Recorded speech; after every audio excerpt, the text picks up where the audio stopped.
मेरे प्यारे मित्रों, आप सभी लोगों का स्वागत है। आज के सेशन में हम लोग बात करेंगे हिंदी व्याकरण के काल चैप्टर के बारे में, जिसमें हम लोग ने पहले भाग में देखा काल क्या है, ये कितने प्रकार का होता है और भूतकाल के विषय में चर्चा की। आज हम लोग बात करेंगे वर्तमान काल के बारे में। तो बिना किसी देरी के हम लोग चर्चा करते हैं वर्तमान काल क्या है और इसके कितने भेद होते हैं। तो सर्वप्रथम हम लोग इसको परिभाषा देखेंगे क्या है, इसके बाद इसके भेद देखेंगे। वर्तमान काल यानी कि जो समय हमारे साथ साथ चल रहा है वह वर्तमान काल के अंतर्गत आता है। इसकी परिभाषा है क्रिया के जिस रूप से चल रहे कार्य का वर्तमान समय में होने का बोध हो, वहाँ पे वर्तमान काल होता है। यानी कि क्रिया के जिस रूप से चल रहे कार्य का वर्तमान समय में होने का बोध हो, वहाँ पे वर्तमान काल होता है। यानी कि इस समय प्रेजेंट टाइम में, मतलब अभी हमारे साथ साथ से हम बैठे हैं, तो इस समय क्रिया का कार्य जिस रूप में चल रहा है उससे वर्तमान समय का बोध हो रहा है, तो वहाँ पे वर्तमान काल हो जाता है। जैसे वह खाना खाता है, यानी कि ये अभी काम चल रहा है, ठीक है, इससे बोध हो रहा है कि अभी काम चल रहा है, खाने का काम हो रहा है, तो यहाँ पे वर्तमान काल हो जाता है। वर्तमान काल के भेद दोस्तों, वर्तमान काल के 5 भेद होते हैं। वर्तमान काल के 5 भेद होते हैं जो निम्नलिखित हैं। सबसे पहले सामान्य वर्तमान काल, अपूर्ण वर्तमान काल, संदिग्ध वर्तमान काल, संभाव्य वर्तमान काल और अज्ञात वर्तमान काल। ये वर्तमान काल के भेद हैं। तो हम लोग देखते हैं सबसे पहले सामान्य वर्तमान क्या है और इसको किस प्रकार से हम लोग समझेंगे, वो देखते हैं। सामान्य वर्तमान काल क्रिया के जिस रूप से कार्य का समान रूप से चलते समय या चल रहे समय में होने का बोध हो, वहाँ पे समान वर्तमान काल होता है। क्रिया के जिस रूप से कार्य का समान रूप से चलते समय या चल रहे समय में होने का बोध हो, वहाँ पे वर्तमान काल होता है। नोट, इसमें क्रिया के साथ, ये ध्यान देने वाली बात है, विशेष बात है, इसमें क्रिया के साथ ता है, ती हैं, ते हैं, सहायक क्रियाएँ जुड़ी रहती हैं। वहाँ पे मतलब ये सहायक क्रियाएँ जुड़ी हैं, वहाँ पे सामान्य वर्तमान काल होता है। उदाहरण के तौर पर राम अखबार पढ़ता है, मोहन हंसता है, राम जयपुर जाता है। इन तीनों वाक्यों में सामान्य वर्तमान काल है।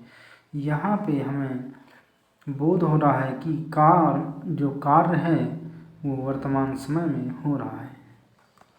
इसके बाद हम लोग देखते हैं अपूर्ण वर्तमान काल। अपूर्ण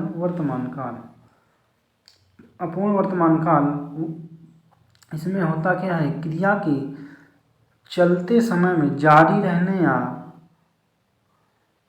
काम शुरू है, इसका बोध होता है। अपूर्ण वर्तमान काल को हम लोग तात्कालिक वर्तमान काल भी कहते हैं। इसमें होता क्या है, क्रिया के समय में क्रिया जो है उसके चलते समय जो समय है वहाँ पे तत्कालीन समय है, वहाँ पे क्रिया हो रही है, जारी है। इस प्रकार हमें बोध होता है, समझ में आता है, वहाँ पे अपूर्ण वर्तमान काल होता है। इसमें क्रिया के साथ रहा है, रही है, रहे हैं सहायक क्रियाएँ जुड़ी रहती हैं। होता क्या है, इसमें रहा है, रही है और रहे, ये सहायक क्रियाएँ जुड़ी रहती हैं। इसके अभी हम लोग उदाहरण देखेंगे। वर्तमान काल में क्रिया के जिस रूप से कार्य के चलते समय में जारी रहने का बोध हो, वहाँ पे अपूर्ण वर्तमान काल होता है। यानी कि इसमें बोल रहे हैं वर्तमान काल में क्रिया के जिस रूप से कार्य के चलते समय में जारी रहने का बोध हो, वहाँ पे अपूर्ण वर्तमान काल होता है। कहने का मतलब यह है, कोई क्रिया है वो चलते समय में जारी है, वहाँ पे अपूर्ण वर्तमान काल होगा। काम पूरा नहीं हुआ है, काम अभी हो रहा है वर्तमान काल में। वहाँ पे अपूर्ण वर्तमान काल होता है। उदाहरण के तौर पर राम अखबार पढ़ रहा है, यानी कि अब ये कार्य जारी है, पढ़ रहा है, ना तो पढ़ा है, वर्तमान काल में ये काम चल रहा है। राम जयपुर जा रहा है, यहाँ पर भी कार्य जारी है जाने का।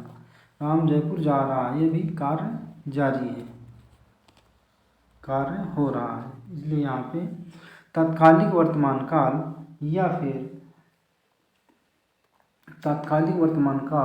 या फिर अपूर्ण वर्तमान काल होगा। अगला है यहाँ पे संदिग्ध वर्तमान काल। इसका संबंध सामान्य वर्तमान काल से होता है। संदिग्ध वर्तमान काल का संबंध सामान्य वर्तमान काल से होता है यदि सामान्य वर्तमान काल की क्रिया के साथ संशय का अनुभव होने लगता है, संशय जुड़ दिया जाता है, तो बनने वाला वाक्य संदिग्ध वर्तमान काल होता है। क्रिया का ऐसा रूप जो वर्तमान काल में है, यानी कि संदिग्ध वर्तमान काल में क्रिया वर्तमान काल में होती है, लेकिन वहाँ पे कार्य के होने में संशय उत्पन्न हो जाता है, तो इसलिए वहाँ संदिग्ध वर्तमान काल होता है। नोट में देखते हैं हम लोग क्या है। नोट में है इसमें क्रिया के साथ सहायक क्रिया ता होगा, ती होगी, ते होंगे आदि जुड़े रहते हैं। इसमें होता क्या है, सहायक क्रिया जो मुख्य क्रिया होती है उसके साथ सहायक क्रिया ता होगा, ती होगी, ते होंगे आदि जुड़े रहते हैं। वहाँ पे संदिग्ध वर्तमान काल होता है। उदाहरण के तौर पर राम अखबार पढ़ता है, ये है वर्तमान काल तुम्हारा, पढ़ रहा है, अभी वर्तमान में काम हो रहा है, पढ़ता है, पढ़ रहा है।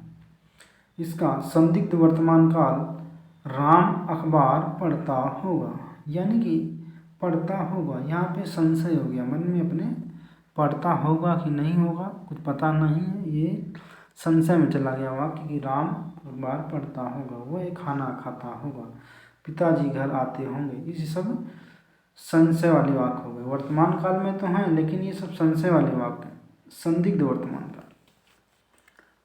ये सभी संदिग्ध वर्तमान काल के अंतर्गत आते हैं। इसके बाद हमारा है संभाव्य वर्तमान काल। इसका संबंध जो होता है अपूर्ण वर्तमान काल से होता है। संभाव्य वर्तमान काल का संबंध अपूर्ण वर्तमान काल से होता है यदि अपूर्ण वर्तमान काल की क्रिया के साथ संशय जोड़ दिया जाए। यदि अपूर्ण वर्तमान क्रिया है उसके साथ संशय जोड़ दिया जाता है तो बनने वाला वाक्य संभाव्य वर्तमान काल का हो जाता है।